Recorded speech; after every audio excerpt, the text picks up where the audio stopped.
Hello everyone, welcome to BrickVault. Today we are able to show you something extremely special. This is the custom UCS Imperial Shuttle Tydirium. The original design came from Marshall Banana, then the model was reverse engineered and tastefully refined by MGF71. Its technical name is the Lambda class T4A shuttle, and the Tydirium is the one that brings the strike force to the forest moon of Endor in Return of the Jedi. It's one of the sleeker designs from the original trilogy with a decent amount of screen time, and frankly there is a mountain of things to cover in this video. We will be looking at the model's details, functions, proportions, and in turn comparing it to the UCS Lego set from 2010. Before we do all of that though, first I do want to say if you wanted to build this model for yourself, the instructions can be found at our web store www.brickvault.toys and linked in the description below. With each purchase you get the PDF step-by-step building guide and a digital parts list that can easily be uploaded online for ordering all the pieces you'll need for this build. We strive to bring a higher level of quality and precision to the models that go up in the web store, and that's done by working with the best builders we can find. Buying instructions is a great way to help support what we do here at the channel, and in turn you're helping these amazingly talented builders push bricks to the next level, like Marshall Banana and MGF71, who did an excellent job making this difficult model easy to follow. Now let's first check out the fun features this custom build has to offer. While on the stand, naturally, the wings can open and close. The folding feature operates through two motors in the body connected to a power source in the stand. This is an extremely technical part of the model, as you could probably guess, and precise lining up of gears is required if you want it to look right. Once everything is in place, however, the final function is easy to operate and works consistently without any hiccups. I haven't had any problems so far. Also, this is like the most fun I've had with an edit for a long time. I could basically do this little wing flappy function all day.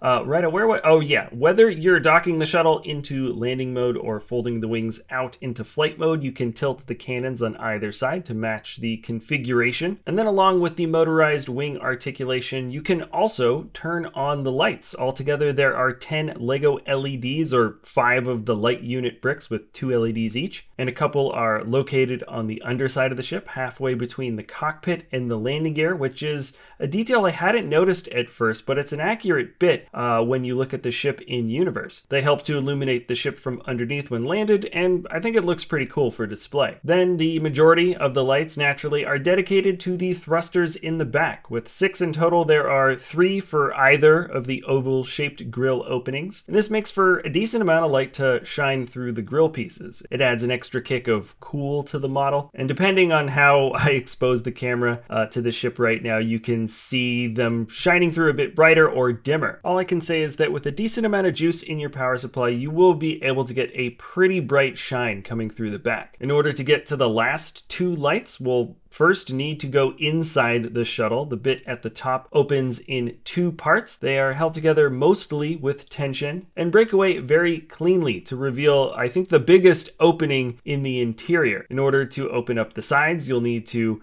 tilt the cockpit forward first. This now allows for you to slide the side panels away, also held in just by tension, to reveal the inside of the shuttle completely, or as completely as you can. The 2 lights are up in the top and the back and illuminate 4 seats, a weapons rack in the center, and there's also a bit of space a little bit closer towards the cockpit. It's a decently stylized interior, relatively minimalistic, which is I think what perhaps the inside of the shuttle may have looked like. And well, speaking of the cockpit actually, there are 4 seats included in the front, and probably one of the most control consoles of all time. Lots and lots of printed slope pieces here, and this is what the model looks like with some minifigures occupying the spaces. There's a decent amount of space for getting your hands in and out for actually setting up figs on the inside, which I know can be sometimes a pain with custom builds, but not with this one. There's a lot of space for you to maneuver. So yeah, here you go. This is basically just what the cab would look like if it was occupied by some soldiers. The last function of the model isn't so much a function as an alternate display option. In the underbelly of the ship, there are 2 sets of flaps that open up. This reveals the connection points for attaching the landing gear subassembly. Very carefully, you can remove the shuttle and attach the bottom landing gear. This process should be done carefully as there are some weak points on the model, and you'll have to remember that slow and steady wins the race here. Also, as a quick aside, the footage you're watching right now that's sped up is me attempting to put on the landing gear for the very first time. Aside from a few little breaks, it was a pretty painless process, and I'm really glad that the instructions have such specific directions on how to handle this model when moving it from one place to another. Now that they are attached, it looks like the feet have folded out of the body, which is kind of a cool effect, and please stand by for the mandatory Emperor arrival scene. There's simply no way around it. We have the figs. It would have been a sin not to do this. It scales extremely well, and I like looking at this particular scene in a couple of these production shots from the original movie. Also, does this ship have a ramp? I think it's got a ramp that folds down. Yeah, let me show you the ramp real quick. I almost forgot it. This is what it looks like when it's on the stand, so you can get a slightly better look at how it folds out. And cutting back to Palpatine, this is what the ramp looks like when the ship is on the ground. Anyways, though, that is about it for the functions, and now let's move on to the dimensions. This, I feel, is one of the more interesting design aspects of the model, and for me, it also highlights the true precision of the custom design. The Tydirium is absolutely massive, coming in at a length of 20 inches, 50 centimeters, 35.5 inches wide, 90 centimeters, and 37.25 inches high, 95 centimeters. These are the dimensions of the ship while it is landed, and needless to say, it leaves a massive footprint, but I feel like the true scale of this design isn't completely captured though until you put it next to the official Lego set. Side by side, you'll see that the custom Tydirium's cockpit is bigger, the top fin reaches much taller, and also the body is much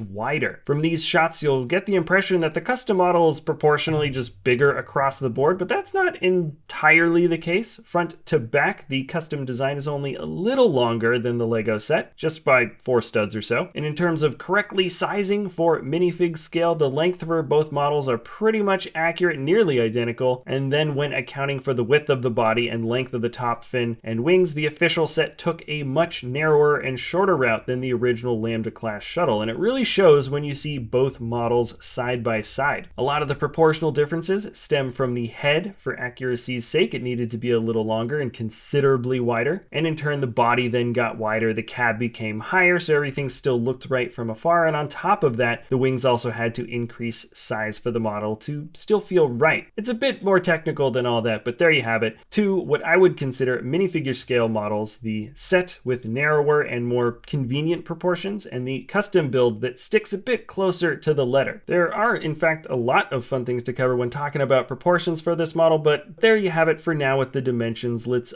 push on over to the details. For one of the sleeker ships in the original trilogy, the preferred transport of the Emperor no less, it's still a decently dirty ship that feels more utilitarian than stylish. The greebling along the body is plentiful, still somewhat well hidden in certain areas, being mostly done in white. You've still got wonderful creative combos of strangely used pieces in tightly packed places, as well as single studs and understuds of detailing punctured and speckled all around the model. The few shots you see going by the screen now are just a few of my favorite highlights. In particular, I think the cockpit really looks excellent. The slight curve of the nose is captured well. There are two brick-built support lines in white that cut across either side. The edges of the head cant inwards with some wing plate pieces, and the white flag pieces in the very front make up those ridges that you can see closely when Palpatine is walking under the ship. Some of the extra texture that is especially relevant on this model, though, can be found on the wings and top fin. Certain choice details include the sequential tiles that follow the line of the wing in the front. Obviously, some of these color highlights done in either dark tan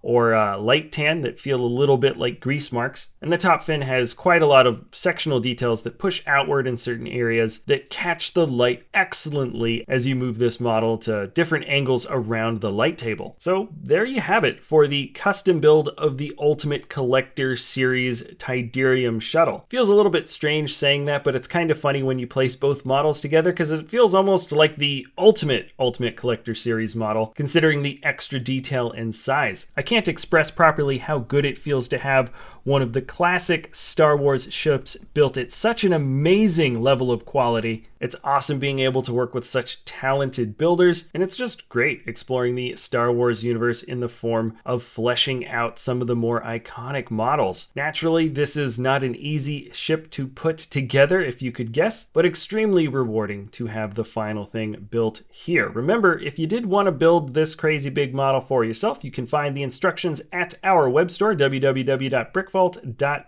Let me know what you think about this build, what types of builds you might want to see us do in the future. If you enjoy our content, you can always like or subscribe. Thank you so much for sticking around to the end of the video, and we'll see you next time at BrickVault.